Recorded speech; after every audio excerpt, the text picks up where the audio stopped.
Part 1. First, you have some time to look at questions 1 to 4.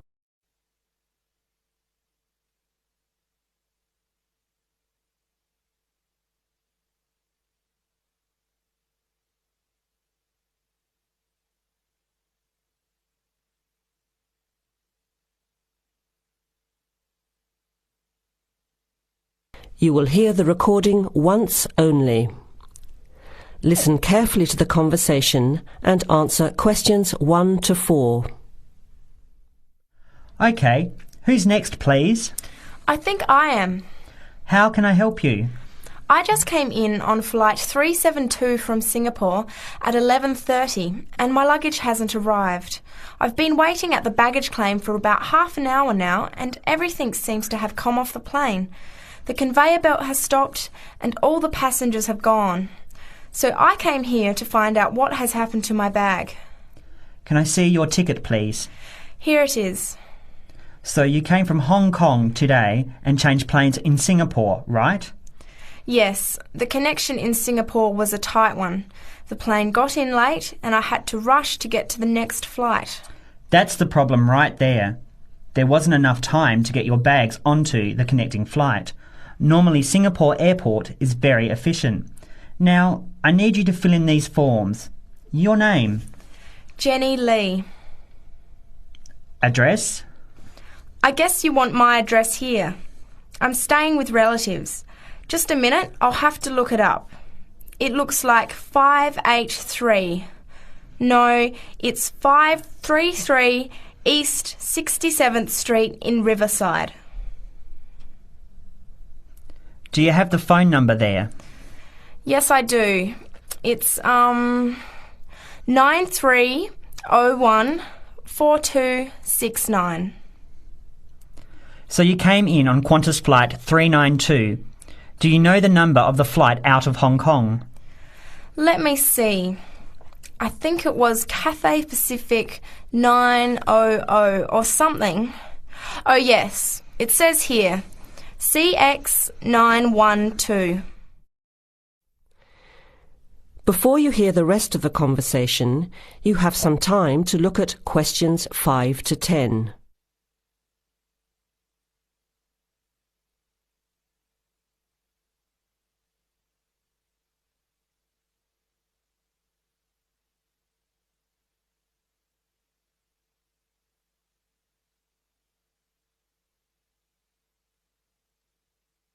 Now listen and answer questions 5 to 10.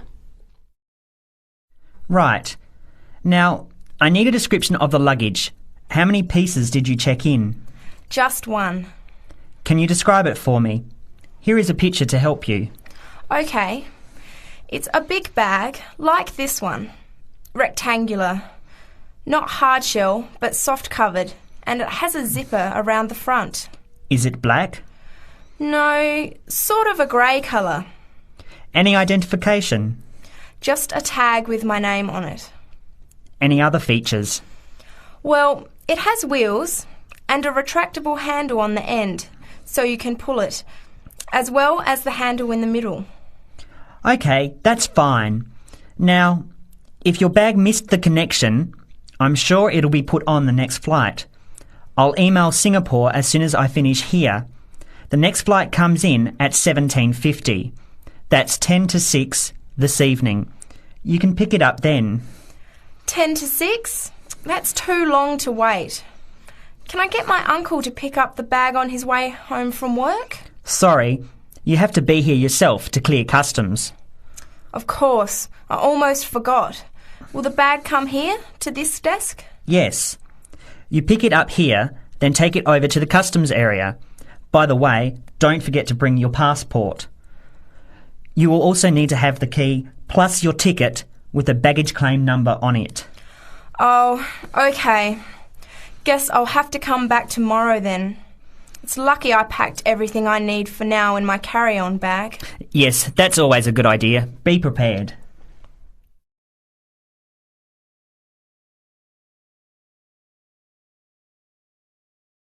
That is the end of part 1. You now have half a minute to check your answers.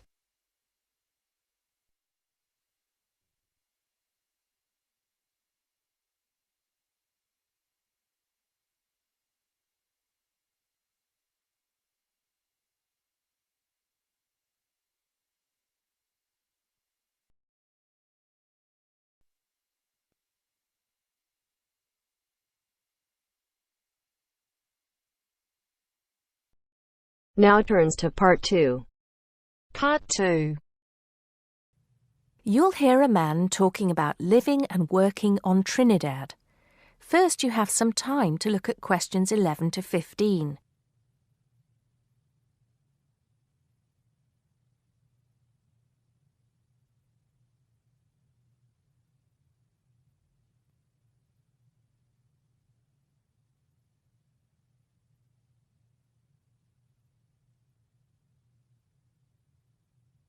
Now listen carefully and answer questions 11 to 15. Hi, I'm Steve Pinfold, and I'm here today to tell you about my gap year, which I took about 20 years ago. Unlike many students these days who go travelling or get some work experience between school and university, I decided to do something completely different after finishing my degree. I applied to work for a charity organisation. What it does is it sends people with particular skills to countries where those skills are needed. Apart from having some experience teaching English to summer school students, I didn't have any particularly useful skills, I thought, but luckily I was still accepted. I had to find the money for the flight, but you get free accommodation. I stayed with a family of 5. And you do get paid, but not much. It's a bit like pocket money, enough to get by. I worked in an orphanage and taught English at a local school. Where was I? Well, originally I was going to be sent to a village in India, but at the last minute the organisation decided to send me to Trinidad. Now, this is a fascinating place. It's an island in the Caribbean. Well, in fact, the country is actually 2 islands. The smaller one is called Tobago, which is connected somehow to the word tobacco. Anyway, there I was, a young white guy living and working on an island which is mostly a mixture of descendants from Africa and India. The Africans were originally brought over as slaves, and the Indians came later as indentured workers. That means they agreed to come for a specific time, but many of them stayed. There are also some Trinidadians of Chinese and British origin, though the native inhabitants were basically wiped out by colonialization. I myself felt completely accepted and had the time of my life.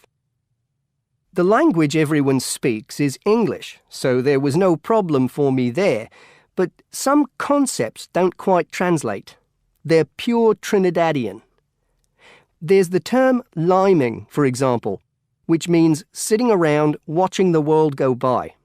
Also, there's the famous carnival, when the whole island is taken up in playing mass. For a whole month, around February or March, it depends when Easter is, everyone's busy preparing costumes, practicing calypsos, soca and steel pan music, and most importantly, partying. Before you hear the rest of the talk, you have some time to look at questions 16 to 20.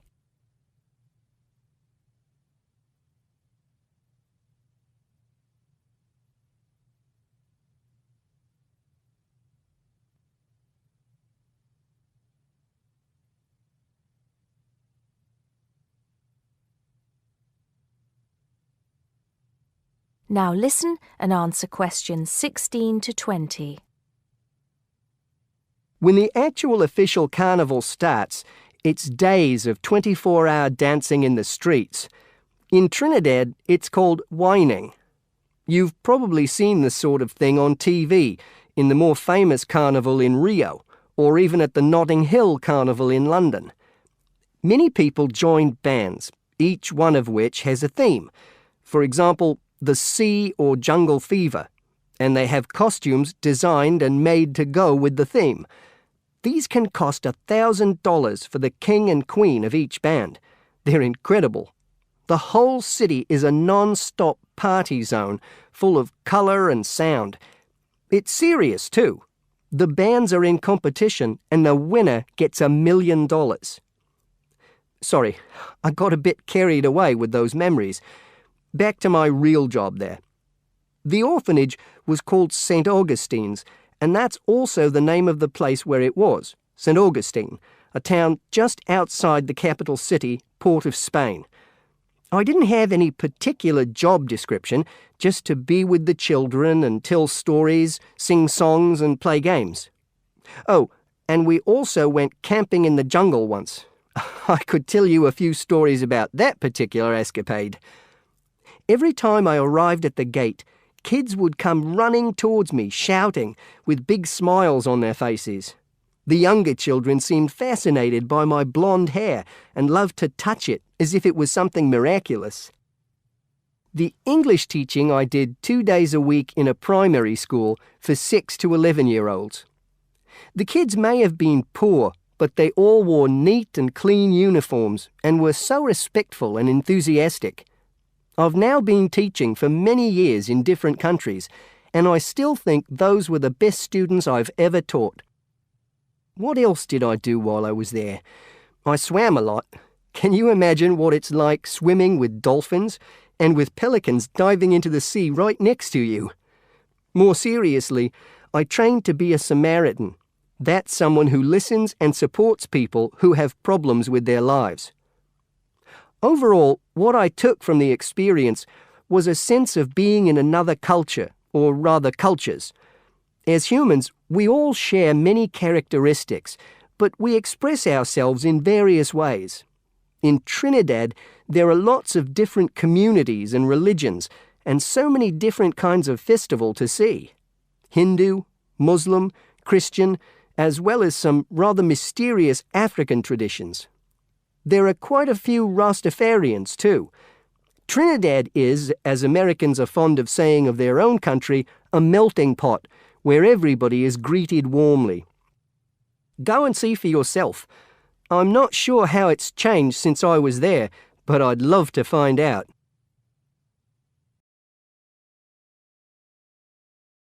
That is the end of part 2. You now have half a minute to check your answers.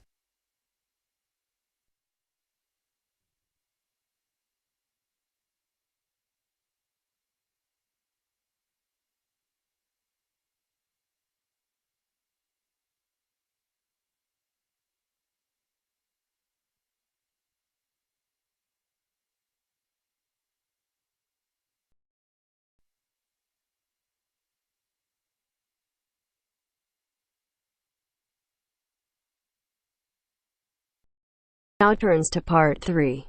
Part 3. You will hear a group of students, Henry, Joe, Nancy, and Gordon, discussing changes to their work experience placement arrangements.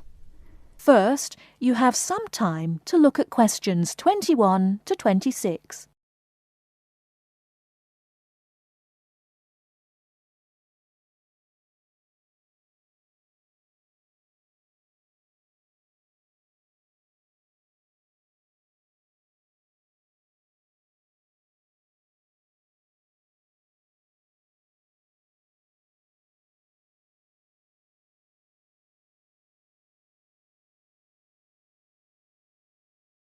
Now listen carefully and answer questions 21 to 26.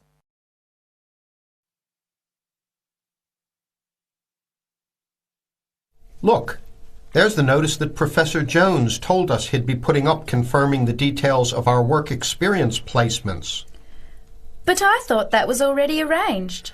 No, he said he'd have to check with the companies that the days we preferred were okay for them. Let's see if any have changed. Teresa's not here today, but her name's first. It says the Uni Bookshop, Friday mornings starting on the 23rd of March.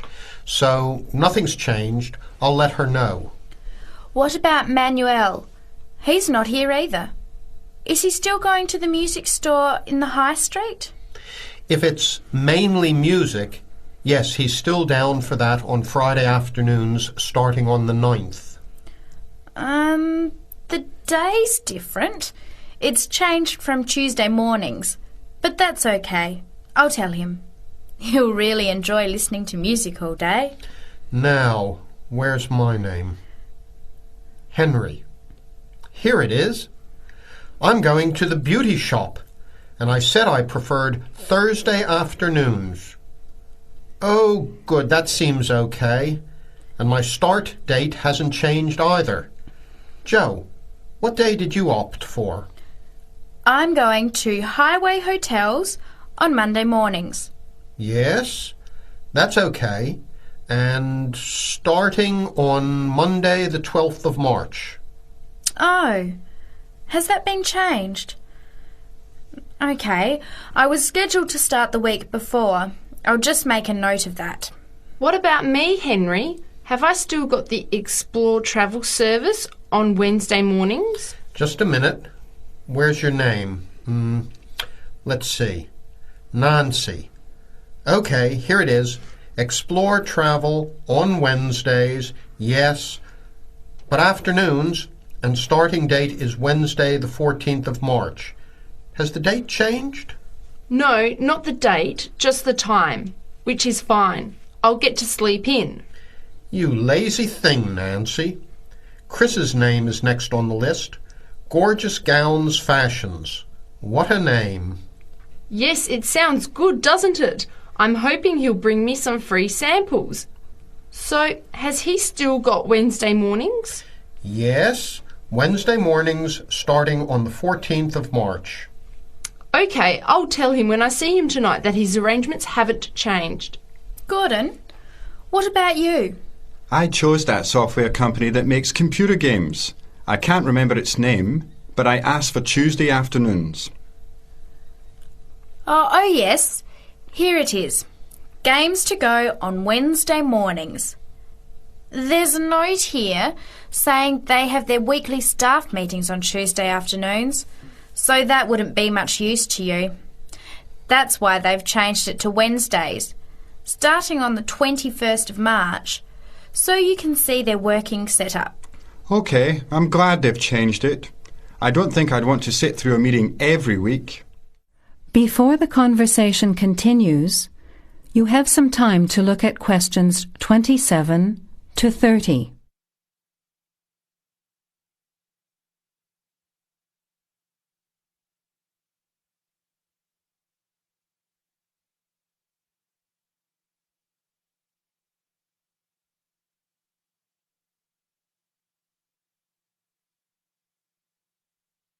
Now, as the conversation continues, answer questions 27 to 30.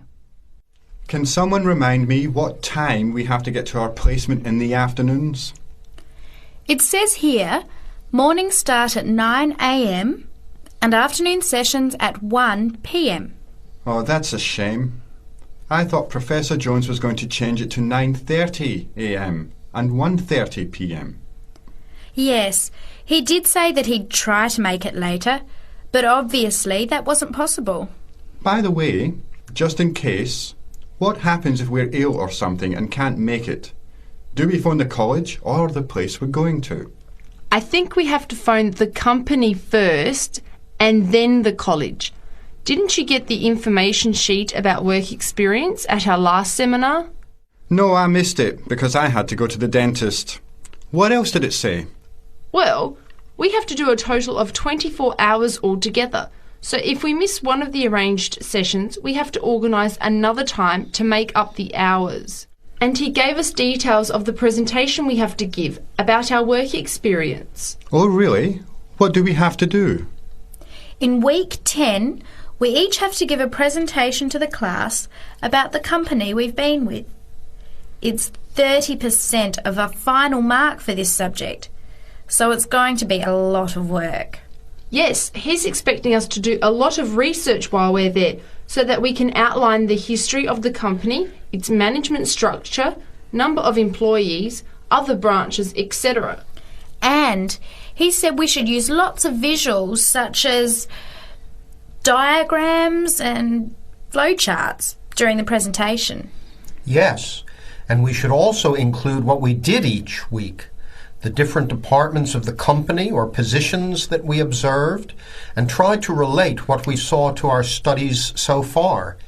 He gave examples like management style, accounting systems, information technology, and so on. You were right. It sounds like lots of work. That is the end of part 3. You now have half a minute to check your answers.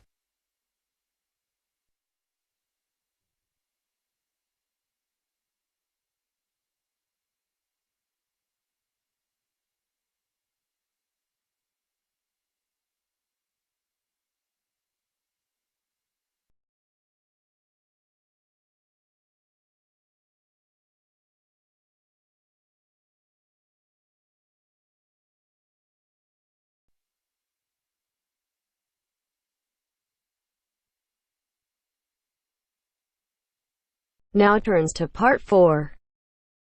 Part 4. You will hear a woman giving a talk at a popular science convention. She is describing research into artificial gills designed to enable humans to breathe underwater. Now you have some time to look at questions 31 to 40.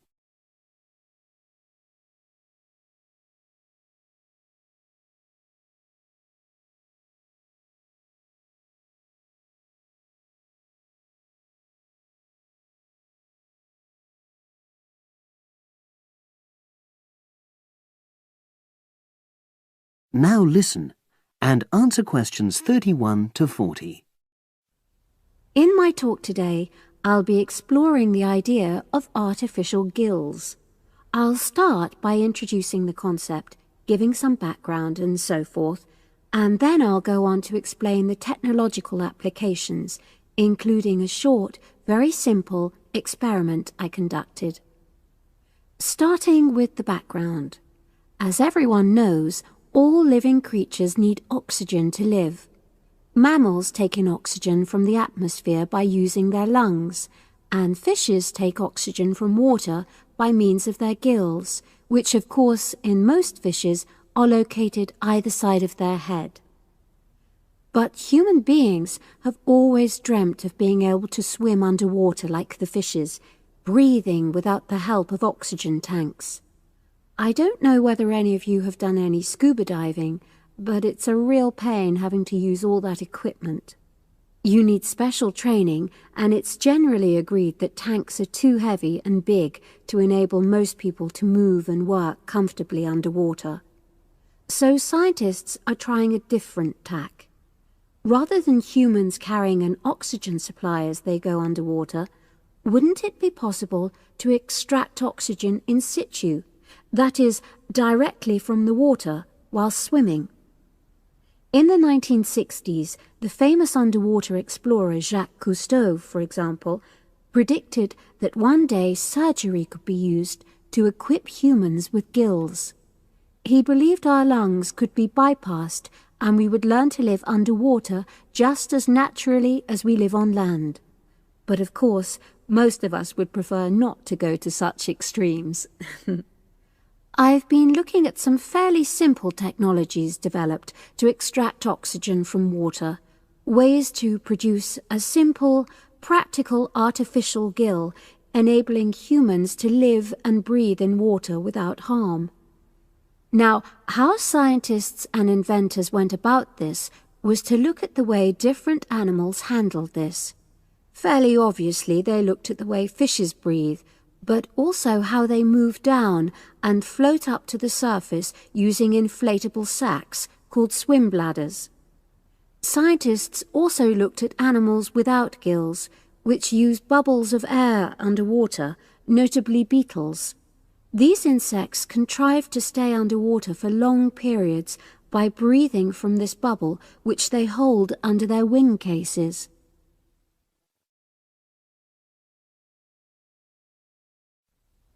By looking at these animal adaptations, inventors began to come up with their own artificial gills. Now, making a crude gill is actually rather easy, more straightforward. You take a watertight box, which is made of a material which is permeable to gas, that is, it allows it to pass through inwards and outwards. You then fill this with air, fix it to the diver's face, and go down underwater. But a crucial factor is that the diver has to keep the water moving so that water high in oxygen is always in contact with the gill, so he can't really stay still. And to maximize this contact, it's necessary for your gill to have a big surface area. Different gill designers have addressed this problem in different ways, but many choose to use a network or lattice arrangement of tiny tubes as part of their artificial gills. Then the diver is able to breathe in and out. Oxygen from the water passes through the outer walls of the gill, and carbon dioxide is expelled. In a nutshell, that's how the artificial gill works. So, having read about these simple gill mechanisms, I decided to create my own. I followed the procedure I've just described, and it worked pretty well when I tried it out in the swimming pool. I lasted underwater for nearly 40 minutes. However, I've read about other people breathing through their gill for several hours. So the basic idea works well, but the real limitation is that these simple gills don't work as the diver descends to any great depth because the pressure builds and a whole different set of problems are caused by that. Research is being done into how these problems might be overcome, but that's another story, which has to be a subject of another talk. Despite this serious limitation, many people have high hopes for the artificial gill, and they think it might have applications beyond simply enabling an individual to stay underwater for a length of time. For example, the same technology might be used to provide oxygen for submarines, enabling them to stay submerged for months on end without resorting to potentially dangerous technologies such as nuclear power. Another idea is to use oxygen derived from the water as energy for fuel cells. These could power machinery underwater, such as robotic devices. So, in my view, this is an area of technology with great potential. Now, if anyone has any questions, I'd be happy to answer. Yes, lady at the...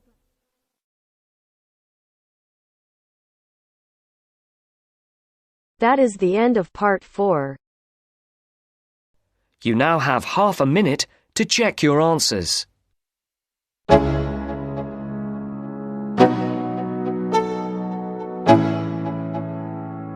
Let's go. Yo, I'm like an addict, do I gotta have it. I ain't even playing, got a really bad habit. If it moves, gotta grab it, fuse like a magnet. Lose, won't have it till I'm doomed in a casket. I ain't playing, got a weird mind. If you work 8 hours, I'ma work 9. If the shoot tastes sour, you should taste mine. I'ma stay in power for a long time. Get up, nah, I ain't a quitter. Toss me the ball, I'm a really big hitter. Big picture, I'm a straight killer. Rising the song to the highest bidder. Got juice, got gas, I'ma move fast. New shoes, new tracks, like who's that? I'm new, come back, better than last. Yeah, it's a new me, never gonna look back. I'm never gonna look back. Cause damn, I was built to